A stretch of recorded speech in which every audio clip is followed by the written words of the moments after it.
রান্না করব শুক্তো, তার জন্য দেখো বেগুন, কাঁচকলা, আলু, সজনে ডাঁটা কেটে নিয়েছি, ভালো করে ধুয়ে লবণ হলুদ মাখিয়ে নিয়েছি। তারপরে প্রথমে কাঁচকলা আলুটা ভেজে নেব, তারপরে বেগুন ভাজবো, তারপরে সজনে ডাঁটা ভাজবো।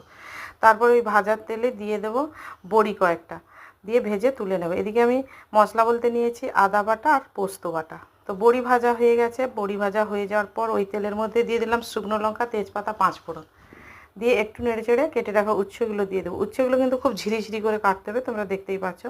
তো উচ্ছে ভাজা হয়ে আসবে, তারপরে দিয়ে দেবো তেলের মধ্যে আদা বাটা, দিয়ে একটু নেড়ে চেড়ে তারপরে দিয়ে দেবো ভেজে রাখা সবজি। ভেজে রাখা সবজি দিয়ে কষিয়ে নেব। তারপরে দিয়ে দেবো স্বাদ মতো লবণ, পরিমাণ মতো হলুদ, দিয়ে আর একটু সময় কষিয়ে নিয়ে পোস্ত বাটাটা জলে গুলিয়ে নিয়েছি সেটাই দিয়ে দেবো। দিয়ে একটু নেড়ে চেড়ে আর একটুখানি জল দিয়ে দেবো, কয়েকটা কাঁচা লঙ্কা ভেঙে দিয়ে দিলাম। তো প্রায় জলটা শুকিয়ে এসছে, বা নামানোর আগে এভাবে আমি একটুখানি 1 কাপ মতো দুধ দিয়ে আর একটু শুকনো হয়ে গেলে নামিয়ে নেব। তো হয়ে গেছে ফাইনালি শুক্তো। আর যদি ভালো লাগে লাইক করো প্লিজ, চ্যানেলটা সাবস্ক্রাইব।